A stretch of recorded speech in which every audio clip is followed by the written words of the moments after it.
Every night my wife walked into our son's room. One day I set up a camera and saw things I never thought possible. Could you ever imagine the person you trust most, the mother of your own child, hiding a dark secret so cruel it could destroy your family? I was out on the road, providing for my son, but what I walked into back home wasn't just a betrayal, it was a living nightmare that shattered everything I thought I knew. My name's Darius, and for years, I was a long-haul truck driver. My rig was my office, and the open road was my commute. I drove coast to coast, crisscrossing this country, always with my heart back home in our quiet town outside Augusta, Georgia, with my amazing wife, Nia, and our son, Ethan. I was working my butt off, trying to give them a better life, you know? But what I'm about to tell you, it's something I still can't fully wrap my head around. It happened right there, in my own house, under my own roof, while I was gone. And it changed everything. It all started when I noticed a shift in Ethan. My boy, my spirited, cheerful Ethan. He was the kind of kid who'd sprint out to meet my truck the second I pulled in, throwing his arms around me. He'd tell me every single detail about school, laugh like a maniac at cartoons, pure energy, pure joy. Or at least, that's how I remembered him. After one particularly long trip, almost 3 weeks on the road, I knew something was off. When I finally got home, Ethan barely came out of his room. When I went in to see him, he gave me a hug, but he felt distant. There was a look in his eyes I'd never seen before, like a tiny shadow had taken root. I figured, he's just tired. Maybe a little sleepy. I ruffled his hair, like I always did, and asked, "Everything okay, son?" He just mumbled, "Yeah, Dad," not meeting my eyes. Nia suddenly appeared in the doorway, almost too casually. "He's been like that these past few days," she said, shrugging it off. "A little quiet. It must just be a phase. He's growing up." She smiled. "Come on, dinner's ready." That night, I watched Ethan like a hawk. He ate slowly, his head bowed, almost like he was trying to disappear. I noticed him glancing at Nia sometimes, a quick, furtive look, as if he was terrified of doing something wrong. And the strangest part? He had dark circles under his eyes, like he hadn't slept well in weeks. "How's school going, buddy?" I tried to make conversation. "Fine," he replied, barely above a whisper. "And what about your friends? Is your pal Kevin still coming over to play?" That's when I saw Nia's eyes narrow, staring intently at Ethan. He swallowed hard before answering, just a simple nod. Later, when I went to tuck him in, I sat on the edge of his bed. "Buddy," I said softly, "when we're alone, you can tell me anything. Is everything really okay?" That's when he grabbed my hand, his small fingers clinging to mine. "Dad," he whispered, his voice trembling, "don't tell Mom I talked to you." My heart lurched. "Talked about what, son?" I asked, my voice barely steady. But before he could answer, Nia was there again, in the doorway. "Time for bed, Ethan. School's early tomorrow." My son flinched, physically recoiling at the sound of her voice. It wasn't normal. I kissed his forehead and left, but my mind was spinning. I couldn't sleep that night. Something was deeply, horribly wrong. I could feel it in my gut, and I decided right then and there, I wasn't going back out on the road until I figured this out. For the next few days, I watched everything. Ethan wasn't the chatty kid I knew. His teacher even mentioned he was quieter, less involved. At home, he holed up in his room, drawing or reading. Every time I asked if he was okay, he'd say yes, but his eyes, they screamed a different story. One afternoon, while Nia was at the grocery store, I sat with him in the living room. "Buddy," I said, pulling him close, "you can tell me anything. You know Dad will always protect you." At first, he resisted, closing off, but little by little, he started to open up. He was silent for a moment, wringing his hands. Then, in a voice barely above a whisper, he said, "I don't like it when you travel, Dad." "Why, son?" Doesn't Mom take good care of you? He just shook his head, looking at his lap. No. He wouldn't elaborate. I pushed a little more. Ethan, did something happen when Dad was away? That's when the tears started. Soft, silent sobs. I pulled him into a hug, feeling his small body tremble. Between sobs, he whispered, "Dad, please don't tell Mom." It broke me.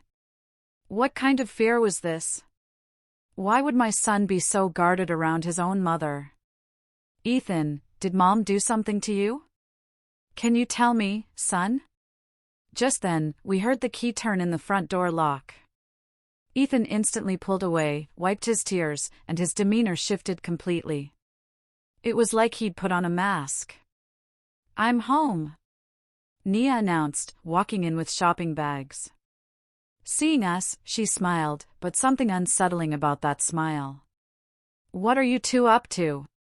"Just talking," I replied, trying to sound natural. "Right, son?" Ethan nodded, silent, and then asked to go to the bathroom. When he came back, his eyes were still red, but he desperately tried to hide it. During dinner, I continued to observe. The way he avoided her gaze, the way he measured every single word before speaking, how his small shoulders seemed to carry an invisible weight. Nia, on the other hand, acted perfectly normal. She asked about school, commented on the weather, just like any mother would. Later, as we got ready for bed, I finally confronted her. "Don't you think he's different? Quieter, more withdrawn?" She shrugged, applying lotion to her face. "It's a phase, Darius. Kids go through this. One day they're joyful, the next they're more introverted. It's normal. But those dark circles, it looks like he hasn't been sleeping well." "He's been having some nightmares," she replied, not looking directly at me. "Kids do that." "And why didn't you tell me?" "Because I didn't want to worry you while you were on the road. You have enough on your mind, right?" Her explanation sounded reasonable, but something deep inside me remained unsettled. That night, I woke up several times, my mind racing, thinking about Ethan, the fear in his eyes. During one of those times, I realized Nia wasn't in bed. Slowly, I got up and stepped out of the room. The house was silent, only the small hallway light was on. That's when I saw it. The door to Ethan's room was slightly ajar, and Nia was inside. I froze, trying not to make a sound, trying to understand. After what felt like forever, maybe 30 minutes, she quietly left the room, closing the door behind her. "What were you doing in his room at this hour?" I asked, startling her. "Darius, you scared me," she exclaimed, clutching her chest. "I went to check if he was sleeping okay, because of the nightmares." 30 minutes to check if he's sleeping okay? "He woke up," she said, her voice a little too quick. "He was agitated." I stayed there calming him down. "Why?" "What kind of question is that?" "Sorry," I replied, trying to hide my suspicion. "I was just worried." We went back to bed, but sleep wouldn't come. The next morning, after Nia took Ethan to school, I went straight to his room. I didn't know what I was looking for, but I knew I needed a clue. That's when I saw it, an old teddy bear I'd given him years ago, lying beneath the bed. The bear, which Ethan had always cherished, was now torn in a few places, stuffing coming out. It puzzled me. My son took immaculate care of his toys. When I picked it up, something disturbed me even more. Dark stains on the fabric, like dried tears. That night, I stayed awake on purpose. Again, around 11 o'clock, Nia quietly slipped out of our bed and went to Ethan's room. This time, I waited a few minutes, then crept up to the door, straining to hear. That's when I heard it, the muffled sound of crying. My son was sobbing quietly, as if terrified of making noise. "Discipline," I heard Nia say in a low, firm tone. "It's for your own good." What was happening behind that door? What kind of discipline made my son cry in the middle of the night? In that moment, I made a decision that would change our lives forever.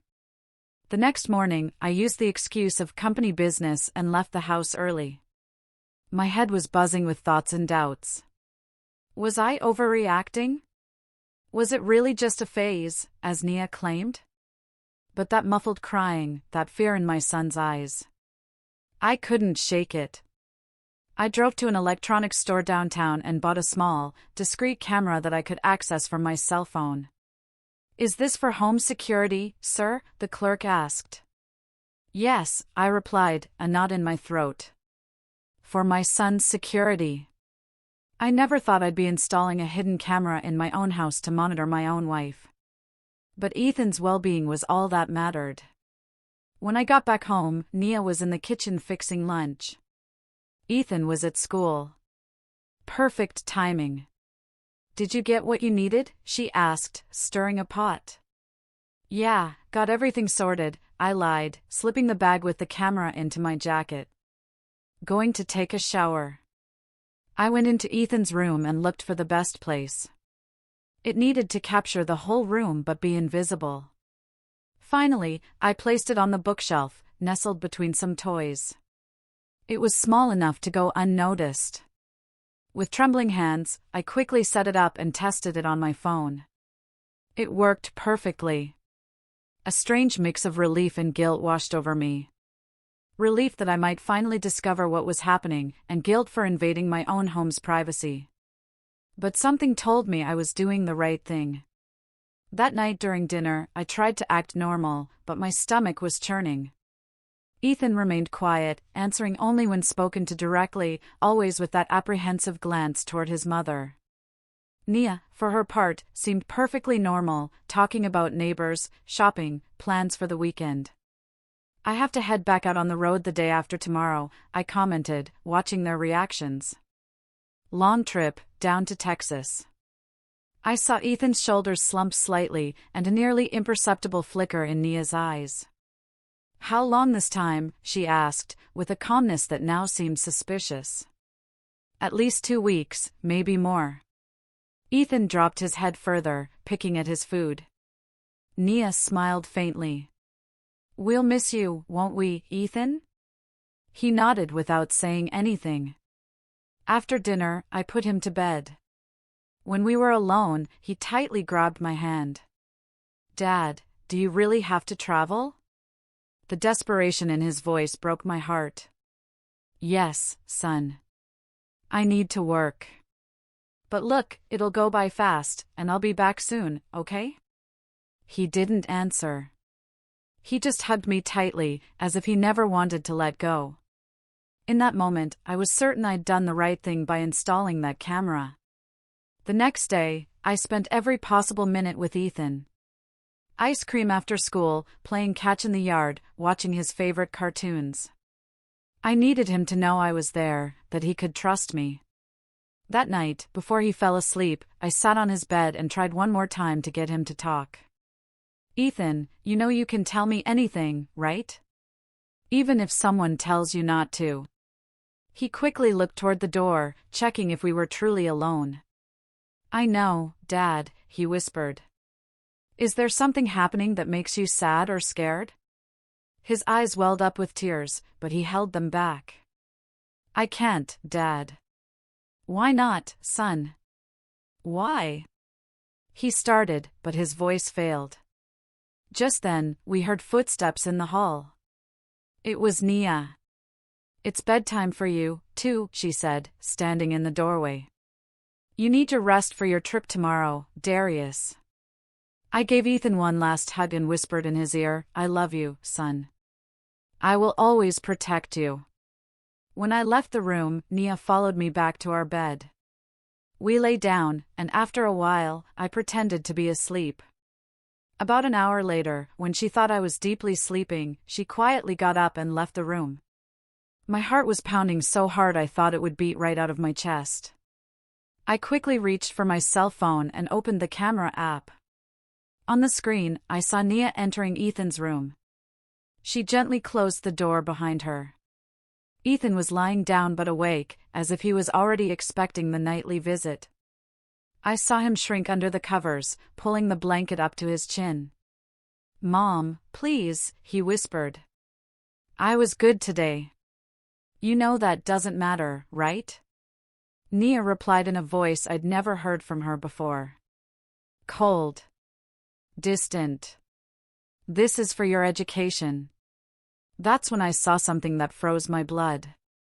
Nia pulled a roll of masking tape from her robe pocket. My entire body went cold. On that tiny phone screen, I watched my wife, my son's mother, move towards the bed with the tape in her hand.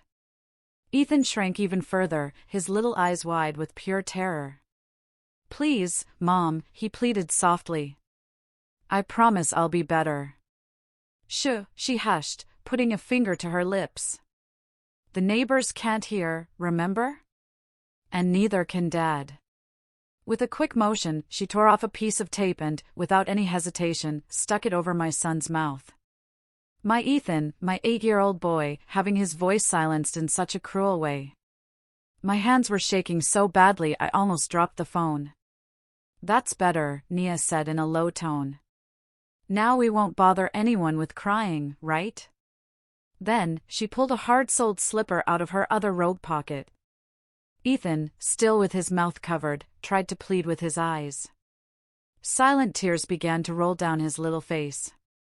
"This is for your own good," she continued with that icy voice, one I wouldn't have recognized as belonging to the woman I married. "One day, you'll thank me for teaching you discipline." What happened next was one of the hardest things I've ever had to witness in my entire life. Nia started hitting my son with the slipper. These weren't light taps or disciplinary spanks like some parents give. These were hard, repeated blows, all while she whispered for him to learn his lesson. Ethan couldn't scream because of the tape, but his body convulsed with every hit. I watched his small shoulders shaking with silent sobs, tears soaking his pillow. And worst of all, I saw a mixture of pain and resignation in his eyes, as if this was a known, terrible routine. Every fiber of my being screamed to rush out of my room, burst into his, and make it stop immediately. But a part of me, a cold, calculating part, knew I needed concrete proof. I needed to document that cruelty, to ensure Ethan would never go through this again. So, with a shattered heart, I continued to record. "This is for talking too much with your father today," I heard Nia say between the blows. "You know you can't tell him our business." Finally, after what felt like an eternity, she stopped. Ethan was huddled in the bed, his little body trembling with mute sobs. "Remember our deal?" Nia said, leaning over him. "If you tell your father anything, I'll know, and it will be much worse." Then she ripped the tape off his mouth, making him wince in pain. "Now dry your face and go to sleep. And I don't want to hear a sound. Understand?" Ethan nodded, terrified. Nia smoothed the blanket over him, as if nothing had happened, as if that gesture could erase the violence. "Good night, son," she said, then left the room, gently closing the door. In the darkness of my room, with the phone still in my hand and the images of what I had just witnessed searing into my memory, I cried silently. How hadn't I seen it before? How could I have left my son vulnerable for so long? The trips, the long absences. How long had this been going on? Minutes later, Nia returned to our bed. I feigned sleep, but every fiber of my being wanted to confront her, to scream, to ask how she was capable of doing that to our child. But I knew I needed to be strategic. Ethan was in danger, and I needed to act cautiously to protect him properly. I spent the whole night awake, checking the camera periodically. I watched as Ethan, after his mother left, cried silently, clutching the broken teddy bear. I watched as he finally fell asleep, exhausted. And I promised myself right then and there that I would do everything I could to get my son out of that situation. The next morning, I got up before Nia and made breakfast for Ethan. When he appeared in the kitchen with those same deep dark circles and a defeated expression, my heart sank. I tried to act normally, but all I could think about were the images from the night before. "Did you sleep well, son?" I asked, trying not to show what I was feeling. Yes, Dad, he replied automatically, not looking me in the eye. Ethan, I called, crouching down to his level. Look at me. He slowly raised his eyes, and I could see all the fear and pain contained there. I love you very much, I said, holding his small hands. And I'm going to do everything to protect you. Do you believe me? For a brief moment, I saw a flicker of hope in his eyes, but it was quickly replaced by fear when we heard Nia approaching. Good morning, she said, entering the kitchen as if nothing had happened. Already having breakfast. That's great. I watched as she poured coffee and spread butter on toast, acting like the loving mother I always thought she was. The same person who, hours earlier, had tortured our son in the silence of the night. What time are you leaving today? She asked casually. After lunch, I replied, trying to keep my voice steady. I want to take advantage of the daylight on the highway. Very good, she smiled. Don't worry about a thing. We'll be fine, won't we, Ethan? My son just nodded without saying anything. After breakfast, while Nia took Ethan to school, I rushed to make a copy of the video from the night before. I needed to ensure that evidence was safe. I transferred the files to a flash drive and uploaded them to cloud storage. I couldn't risk losing that terrible but crucial evidence. When I got back on the road that afternoon, it was far from a normal work trip. Every mile that took me away from home was agony, knowing my son would be alone with his abuser. But now I had a plan, and the camera would remain vigilant, recording everything so I could act with the full force of the law. That night, I parked the truck at a rest stop and, with a heavy heart, accessed the camera app. Just as I suspected, the scene from the night before was repeating itself. Nia entered the room, closed the door, and the ritual of abuse began again. Cry quietly, I heard her say as she applied the tape to my son's mouth. Your father can never know this. That's when I made a decision that would change our lives forever. I couldn't wait until I returned from the trip. My son would not spend another night in that house. With trembling hands and tears in my eyes, I called my brother-in-law, Nia's brother, Kevin Ellington. He was always a stand-up man, always loved Ethan dearly. And even though he was her brother, I trusted him. Darius, everything okay? You don't usually call this late, he answered, sounding concerned. Kevin, I need your help, I said, trying to control my voice. It's an emergency. It's about Ethan. What happened? Is he sick? No, it's worse. I need you to go to my house right now and get Ethan out of there. Invent any excuse. Say you need to take him to your place for some reason. Anything. Just get my son away from Nia. Please. Darius, you're scaring me. What is going on? Kevin, I don't have time to explain everything right now. I'm on the highway, almost 8 hours from home. Can I trust you? There was a moment of silence. Then, in a serious voice, he replied, Yes, you can trust me. I'll go get Ethan right now. Thank you, I sighed, feeling a slight sense of relief. When you have him safe, call me. And please, don't tell Nia anything. I hung up and stared at my phone, praying Kevin could get my son out as quickly as possible. Meanwhile, I got back on the road, driving straight home. I didn't care about the delivery, the job, nothing. I just wanted to get home and protect my son. An hour and a half later, my phone rang. It was Kevin. Darius, I have Ethan here at my house. I told Nia I needed his help assembling a surprise gift for Chloe, since her birthday's coming up. She was a little suspicious, but she let him come. We're home with Chloe. I closed my eyes for a moment, silently giving thanks. How is he? Quiet. Kind of scared. He's asked for you several times. Can I talk to him? Sure. Hold on a minute. I heard some shuffling, then my son's voice. Dad. Hey, buddy, I said, feeling the emotions swell up inside me. Are you okay there with Uncle Kevin? I'm okay, he replied softly. Dad, are you coming to get me? I am, son. I'm driving home right now. I'll get there as fast as I can. It's okay. In the meantime, you stay there with your uncle.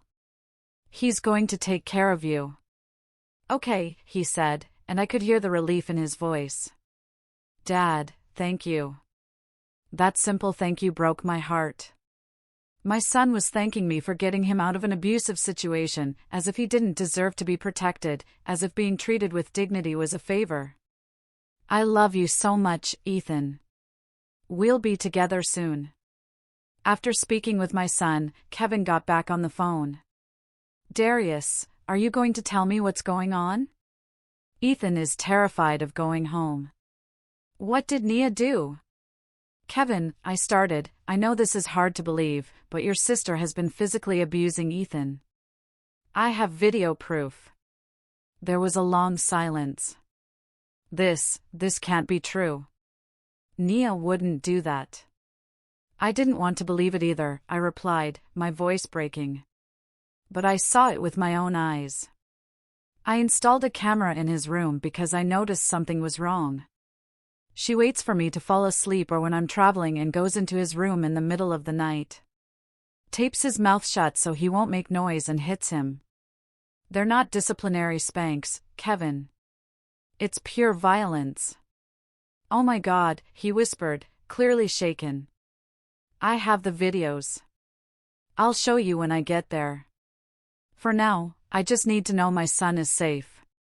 He's safe here with me and Chloe. You can rest easy. Nia has already called twice, asking when I'm bringing him back. What did you tell her? That I needed his help assembling a surprise piece of furniture for Chloe and that we were going to stop by the burger spot afterward. I said I'd bring him back later. I don't know if she believed me, but it's the best I could come up with. Thank you, Kevin. Seriously. I should arrive home in the morning. I'll come straight to your house. I won't even stop by my place first. We'll be waiting. And Darius, I don't even know what to say. I never imagined my sister was capable of something like that. Me neither, I replied, feeling a knot in my throat. Me neither. I continued driving all night, without stopping for rest. Every moment I thought about my son, about the scars those months, or years, of abuse would leave on him. How could a mother do that to her own child? How had I not noticed it sooner? As I drove, I remembered the small signs I had ignored, the dark circles, the withdrawn behavior, the fear in his eyes, Nia's excuses about discipline and education. I remembered all the times Ethan tried to tell me something but stopped when Nia walked into the room. All the times he begged me not to travel, to stay home. Around 6 o'clock in the morning, I stopped at a gas station to refuel and wash my face. I was physically and emotionally exhausted.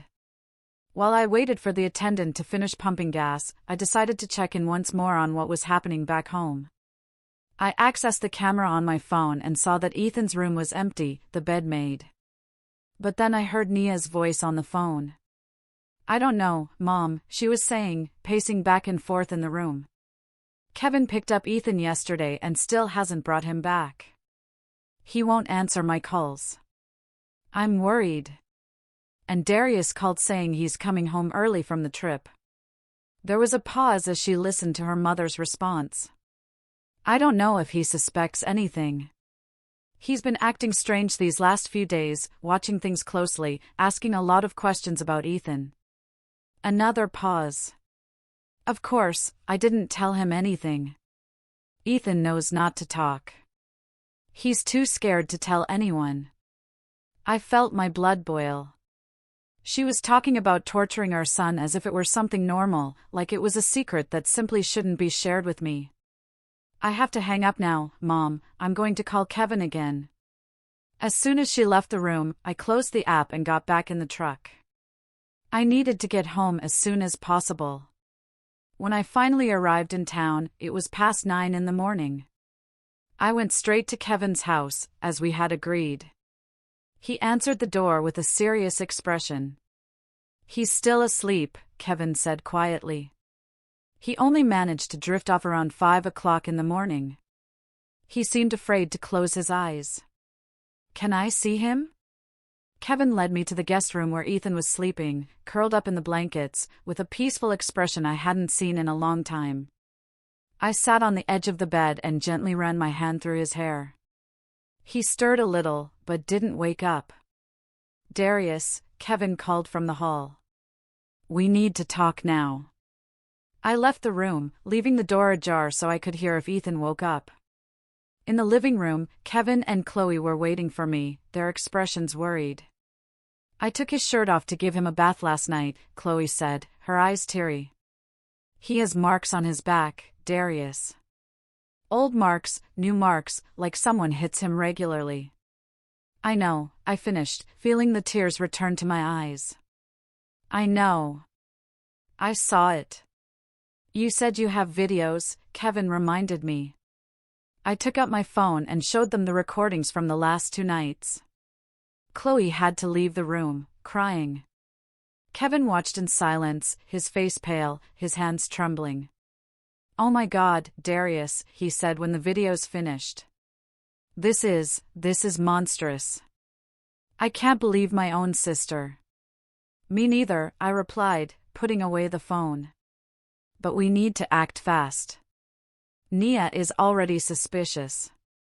She's called you several times. I need to take Ethan somewhere safe and go to the police." Just then, we heard a small voice coming from the hallway. "Dad." Ethan was standing there, rubbing his sleepy eyes. When he saw me, he ran to me and threw himself into my arms, sobbing. I hugged him tightly, promising myself that I would never let anyone hurt my son again. "It's all right now, son," I whispered in his ear. "Dad's here. No one will hurt you anymore." He clung to me as if his life depended on it. And in a way, it really did. I sat on the sofa with Ethan in my lap, his face buried in my chest, his small hands clutching my shirt, as if he feared I might disappear at any moment. Kevin and Chloe gave us space, going into the kitchen to make coffee. I just sat there, holding my son, feeling his trembling body gradually calm down.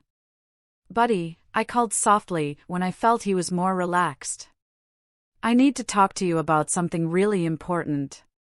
He lifted his face, his eyes still red from crying. There was so much fear there, so much pain for a child so small.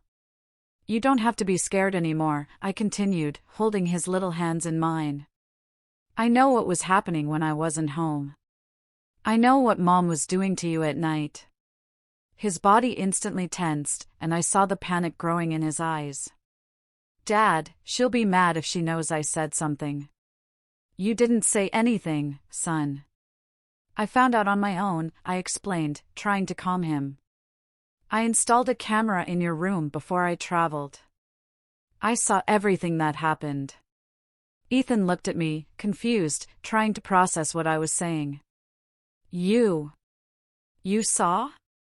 "I saw, son. I saw everything she was doing to you. The tape on your mouth, the hitting." He lowered his head as if he were ashamed. "I'm sorry, Dad." Those 2 words broke me. My son apologizing for being a victim of abuse. I held his face in my hands, making him look at me. "Ethan, listen closely to what Dad is going to say. You didn't do anything wrong.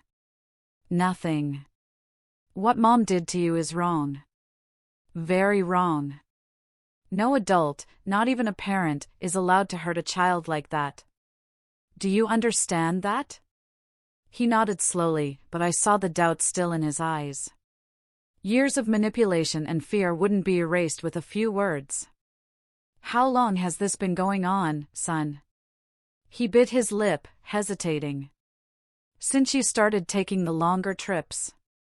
She said it was to teach me to be a good boy while you were away. She said if I told anyone, nobody would believe me. that she would say I was lying for attention. I closed my eyes for a moment, feeling a physical pain, thinking that this had been going on for so long, practically an entire year, and I hadn't realized it. All those trips, all those nights, I left my son alone with his abuser. And when I was home, did she do this, too? He shook his head. Not as much. Only when you were asleep. She would wait until you were deeply asleep and come into my room, but it was quicker because she was afraid you'd wake up and hear something. I remembered all the times I woke up and found her returning to bed, claiming she'd gone to the bathroom or gotten water. All the mornings I found Ethan looking defeated, with dark circles and no energy. How could I have been so blind? When she hit you, why did she say she was doing it? Ethan shrugged. Sometimes it was because I talked to you too much, or because I left my school bag in the wrong place, or because I didn't eat all my dinner. He paused, swallowing. But most of the time she said she didn't need a reason, that it was so I could learn to be strong. A tear escaped my eye, and I quickly wiped it away. I needed to be strong for him. Now, Ethan, look at me, I asked, waiting for his eyes to meet mine. As of today, this is over. You will never go through this again. Never. I promise you. And Mom, she's going to be really mad when she knows. You know. Don't you worry about her. You won't be alone with her ever again. Just then, Kevin returned to the living room, bringing a tray with hot cocoa and cookies. Chloe came behind him, her eyes still red from crying. Look, Ethan, Kevin said, forcing a smile. Chloe made hot cocoa for you. Ethan looked at the tray, then at me, as if asking for permission. Go ahead, son. You must be hungry. He climbed off my lap and went to sit at the table where Chloe helped him pour the cocoa into a colorful mug. While he ate, Kevin gestured for me to follow him out to the backyard. So, Darius, what are you going to do now? Kevin asked, his voice low. I'm going to the precinct, I said, determined. I'm going to show the videos, file a report, and ask for a restraining order for Ethan. I'm going to do everything necessary to keep my son safe. You know this is going to destroy your family, right? That Nia could go to jail. I looked at him seriously. Kevin, I know she's your sister, but what she did, what she's been doing for months, that already destroyed our family. A mother who tortures her own child doesn't deserve that title. And yes, if the justice system decides she should go to jail, so be it. He nodded slowly. You're right. It's just hard to accept that your own sister is capable of something like that. But Ethan comes first. He's just a kid. Exactly, I agreed. And I failed him once. I won't fail him again. What can I do to help? You're already helping, Kevin, by giving us shelter. By protecting my son when I couldn't. I just need you and Chloe to stay with Ethan while I go to the precinct. I don't want him to go through this right now. Of course, no problem. He can stay here as long as necessary. We went back inside and found Ethan more cheerful, talking quietly with Chloe while she served him more cookies. It was the first time in a long time that I'd seen him like this, almost relaxed, almost like the boy he should be. Buddy, I called, kneeling beside him. Dad needs to go out for a few hours to take care of some important things. You'll stay here with Uncle Kevin and Aunt Chloe, okay? The panic immediately returned to his eyes. You'll come back, right, Dad? Promise? Of course, I'm coming back, son. I promise. I'm just going to sort some things out to make sure you're safe. Mom is going to come and get me, isn't she? No, I replied firmly. She's not coming here. Are you sure? Understood? He nodded, but still looked insecure. Chloe, sensing his fear, suggested, Ethan, how about we watch that superhero movie you love so much while your dad takes care of things? The suggestion seemed to cheer him up a little. I gave him one last hug before leaving, promising him again that I'd be back soon. On the way to the precinct, my phone wouldn't stop ringing. It was Nia. I ignored the first few calls, but on the fifth try, I decided to answer. I needed to buy time. "Hello," I answered dryly. "Darius," she exclaimed, sounding relieved. "Thank God. I've been trying to call you for hours. Kevin took Ethan last night and still hasn't brought him back. He won't answer my calls. I'm worried." The hypocrisy of those words infuriated me. Her, worried about the son she methodically abused? "He's fine," I replied, trying to control the rage in my voice. "He's still with Kevin. Why didn't you tell me you were coming back early? And why haven't you come home? Where are you?" "I'm taking care of some business," I evaded. "I'll be home later." "Darius, what is going on? You're acting strange." "We'll talk when I get there," I replied and hung up before she could ask any more questions. At the sheriff's office, I was met by a detective who listened to my account with attention and seriousness.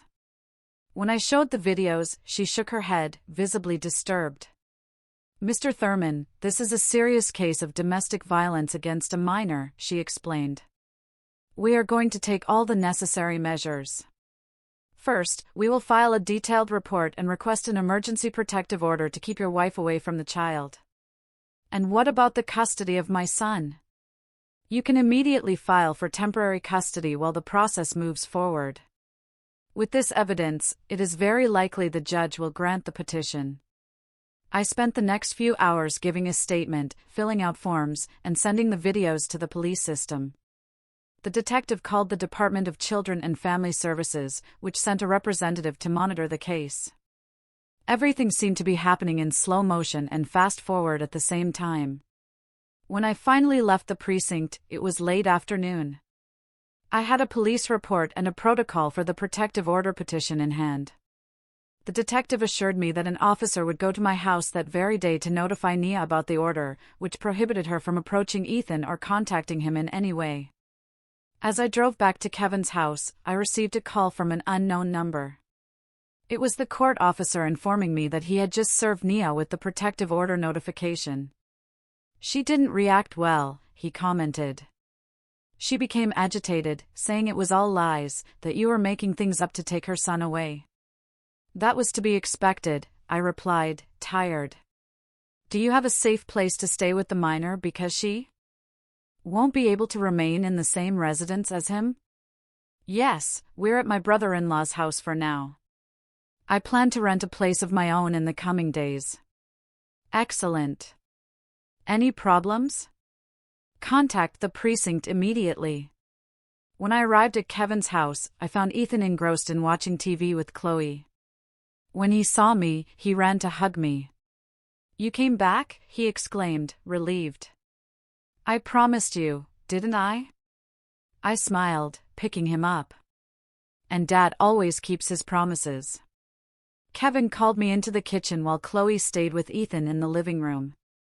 "Nia came here," he said quietly. I felt my blood run cold. "What? When?" "About an hour ago. She was furious, saying you'd made up lies about her, that you wanted to keep her away from her son. She said she had just received a protective order and knew we were here. She tried to come in to see Ethan." "Tried?" "She tried, but I didn't let her. I told her she was very upset and it would be better to come back when she was calmer. She threatened to call the police, but I reminded her the protective order was against her, not us. She eventually left, but I'm sure she'll be back. We're going to have to leave here," I concluded, running a hand through my hair. "I don't want to involve you guys more than I already have." "Where will you go?" "I'll rent a hotel room for now until I find an apartment." "Don't be foolish, Darius," Kevin put his hand on my shoulder. "You can stay here for as long as you need. My house is big. We have the guest room. Ethan is already feeling comfortable here. I don't want to cause trouble for you and Chloe. Nia is your sister. This is very complicated." She is my sister, yes, but what she did is unforgivable. Ethan is just a child. He didn't deserve to go through this. You're staying here until you get settled again. End of story. I felt a wave of gratitude for that man who, despite being the brother of the person who had caused so much harm, chose to side with what was right, with justice and the protection of an innocent child.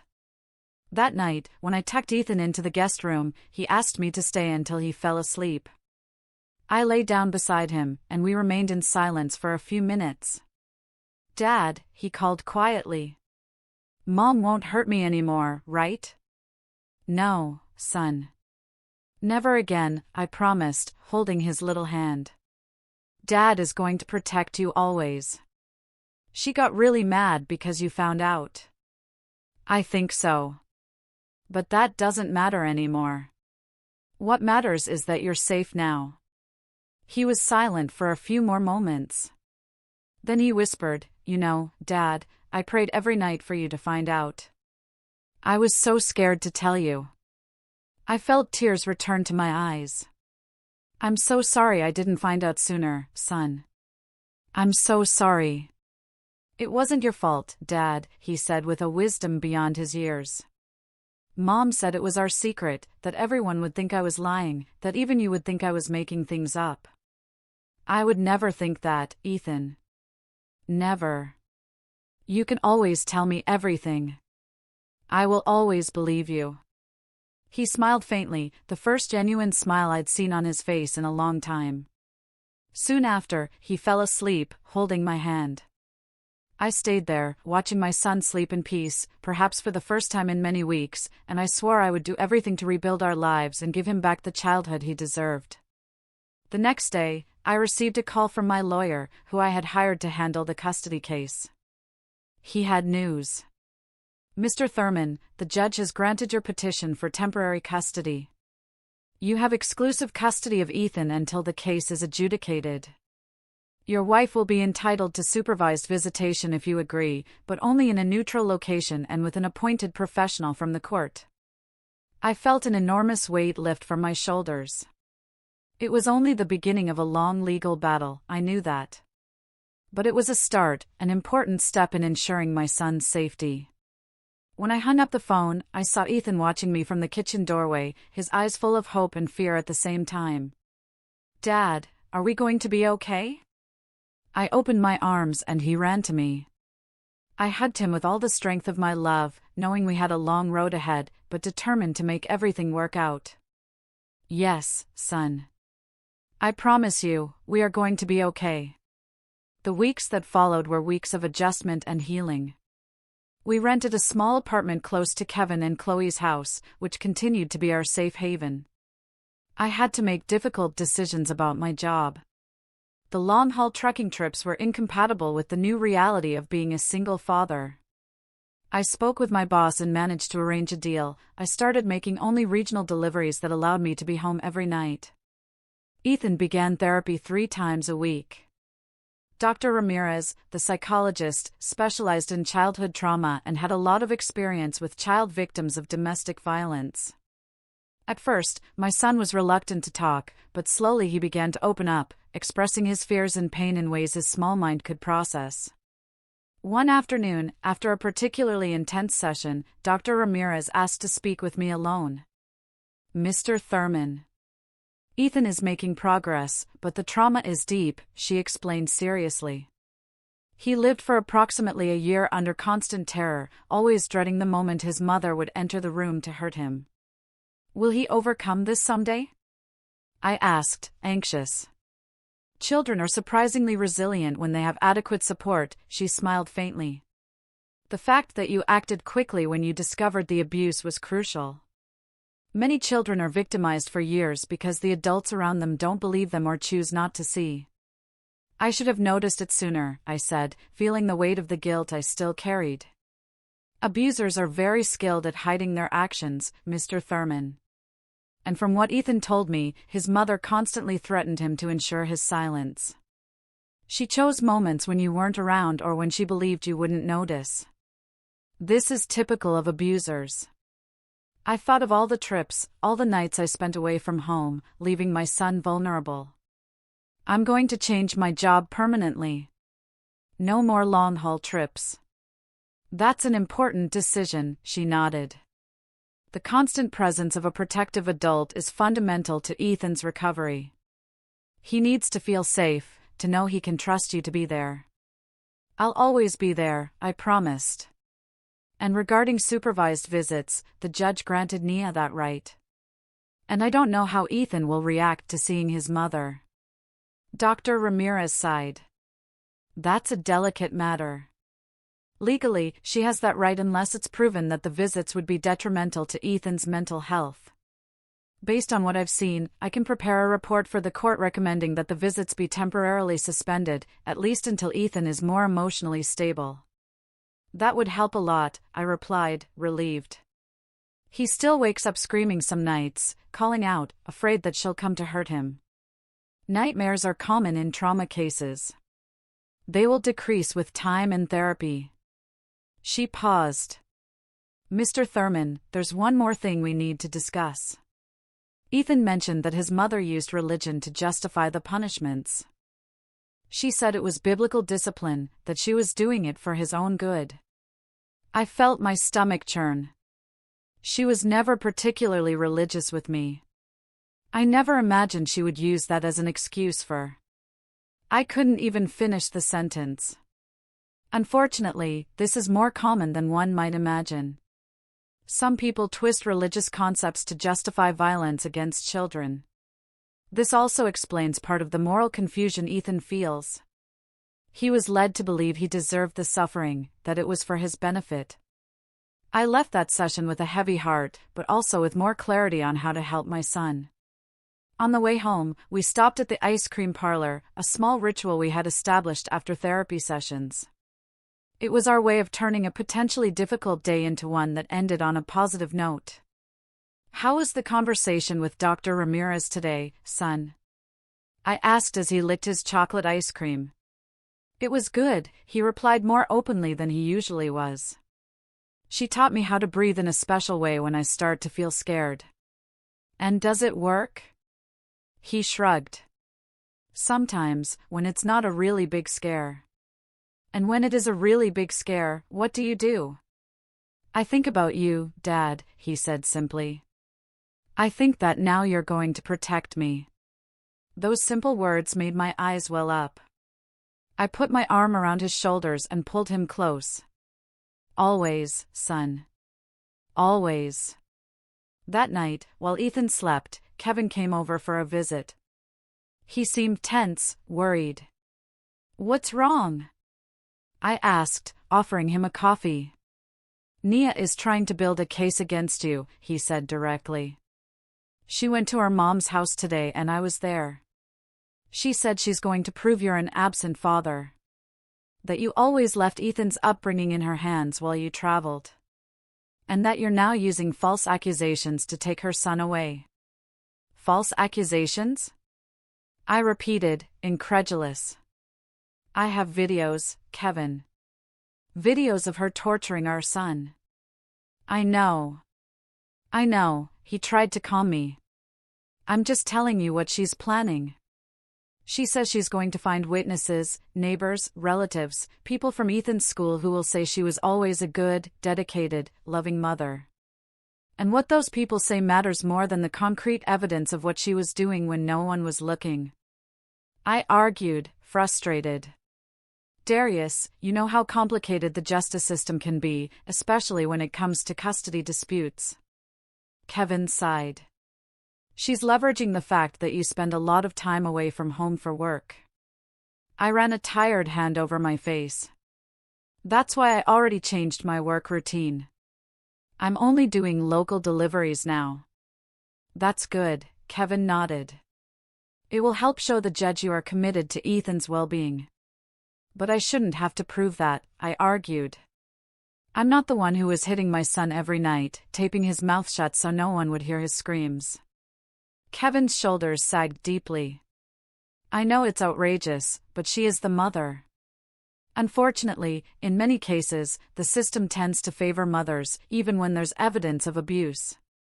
You have to prepare for a difficult battle.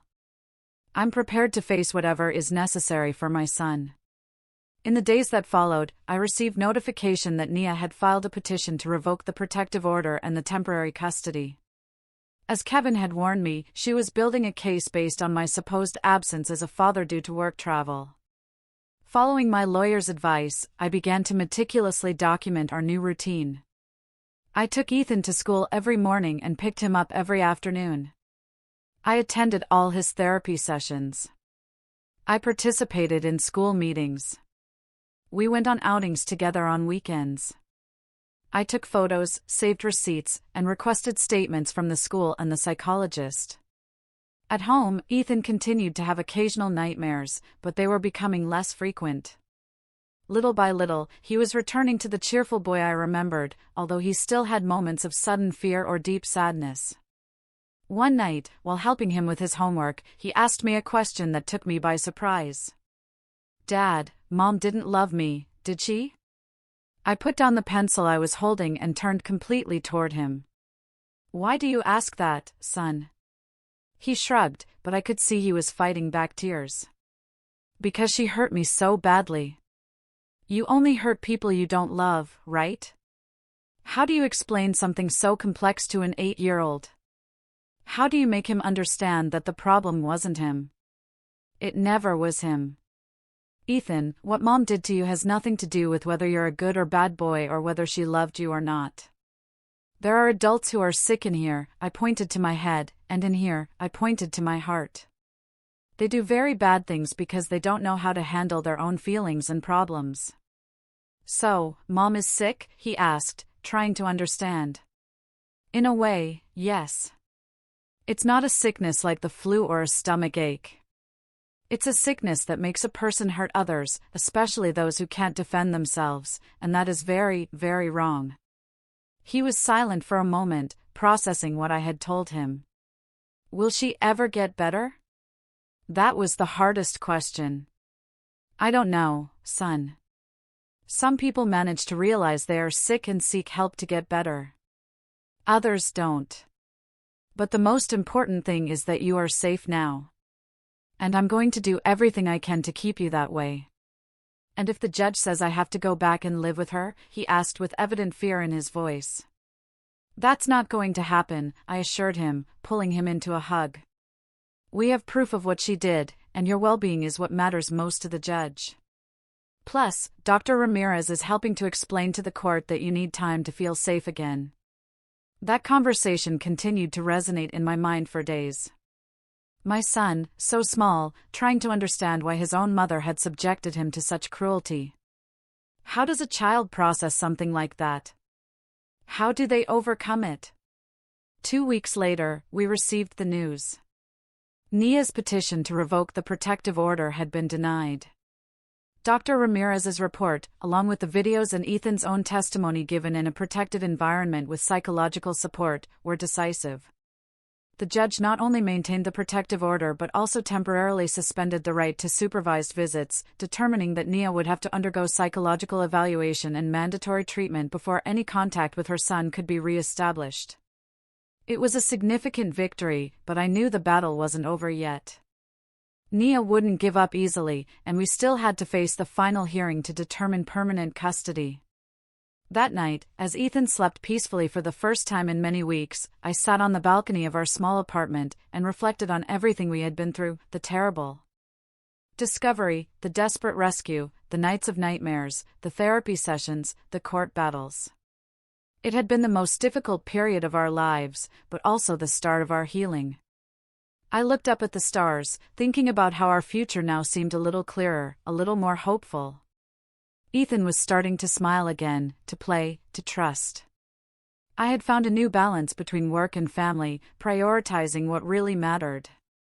And although the road was still long, for the first time in a long time, I truly believed we would be okay. My phone vibrated with a message.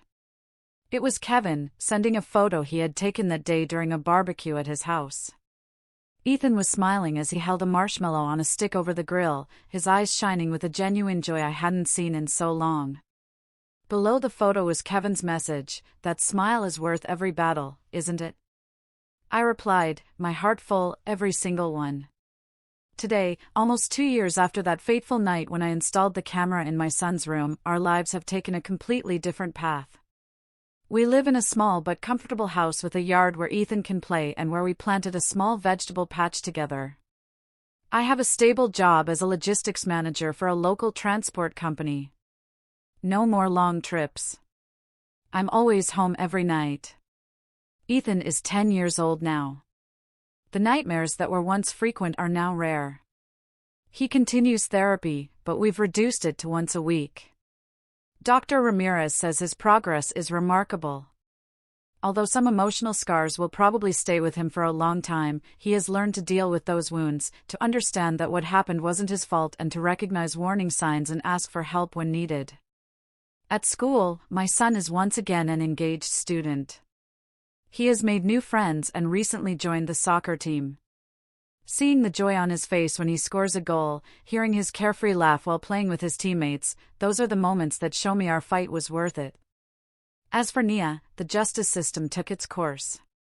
After many hearings and psychological evaluations, she was found guilty of child abuse and mistreatment. She was sentenced to community service and mandatory psychiatric treatment, in addition to the definitive loss of Ethan's custody. She still tries from time to time to regain the right to see her son, always claiming she is healed and remorseful. The judge wisely maintains the decision that any contact must be pre-approved by Ethan and his therapeutic team. To this day, my son has shown no interest in seeing his mother again. When the subject comes up, he becomes quiet, thoughtful, and usually changes the topic. Dr. Ramirez explained that this is normal and healthy. He is protecting himself, setting boundaries, something that was denied to him for so long.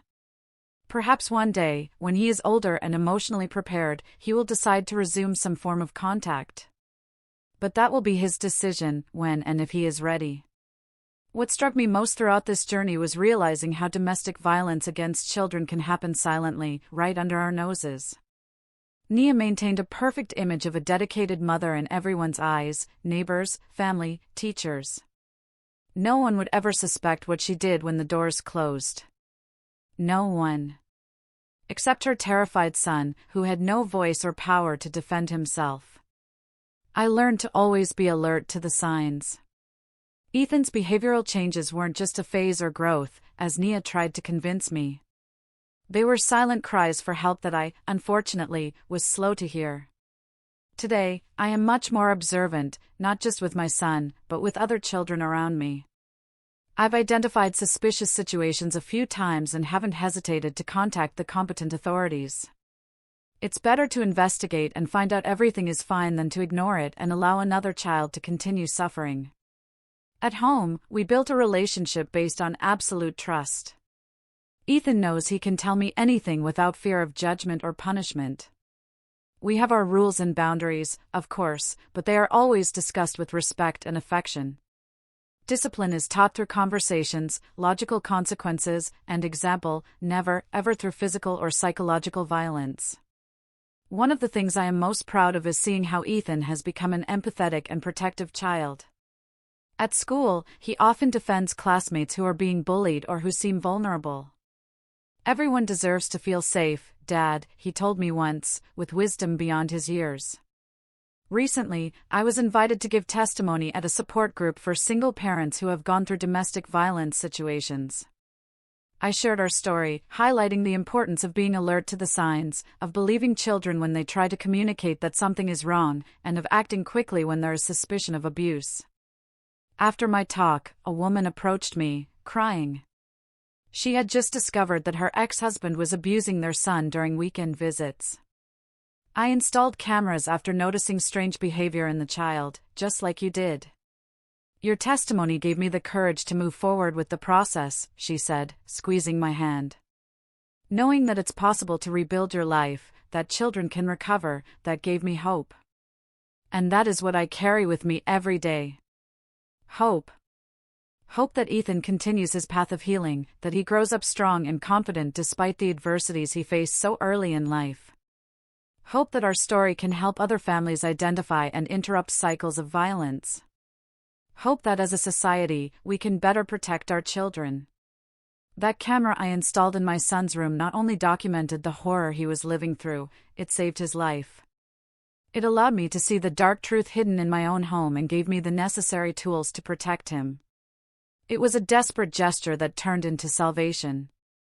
Today, when I see Ethan playing carelessly in the yard, running after the ball with our dog, a mixed breed we adopted last year, I see a child who is finally living the childhood he deserves. The eyes that once carried so much fear now shine with joy and curiosity. The deep dark circles have given way to rosy cheeks. The scared silence has transformed into laughter and animated conversations about his school days, his friends, his dreams. Sometimes when we're watching TV together or reading a bedtime story, he snuggles into my arms in a way that reminds me how far we've come. In those moments, I silently give thanks for having followed my instincts that night, for not having ignored the signs, for having the courage to face the truth, no matter how painful. The journey wasn't easy. There were days of despair, doubt, and guilt. There were nights when I wondered if we were making progress, if we would ever completely overcome the trauma. But every small step forward, a genuine smile, a night without nightmares, a spontaneous hug, showed me we were on the right path. To the parents watching me, I leave you with a piece of advice born from pain and experience: trust your instincts. If something seems wrong with your child, it probably is. Children change their behavior for various reasons, but drastic changes, especially those involving fear, withdrawal, and physical signs like dark circles or bruises, should never be ignored. Talk to your children. Be present. Observe. Listen not only to what they say, but also to what they don't say, what they express through behavior, drawings, and games. And remember, violence against children has no justification. It is not discipline. It is not education. It is not for their own good. It is pure and simple abuse. And as a society, we have a duty to protect the most vulnerable, to give a voice to those who often cannot speak for themselves. Our story had a happy ending. Despite all the adversities, Ethan is safe. He is healing. And he is growing up surrounded by love and respect. Not all stories end this way.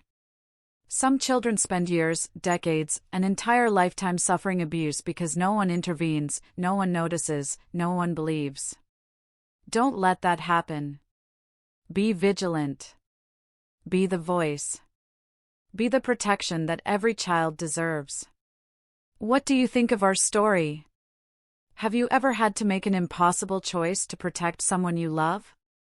Let me know in the comments below. I read every single one, and I'd really appreciate hearing your thoughts and experiences.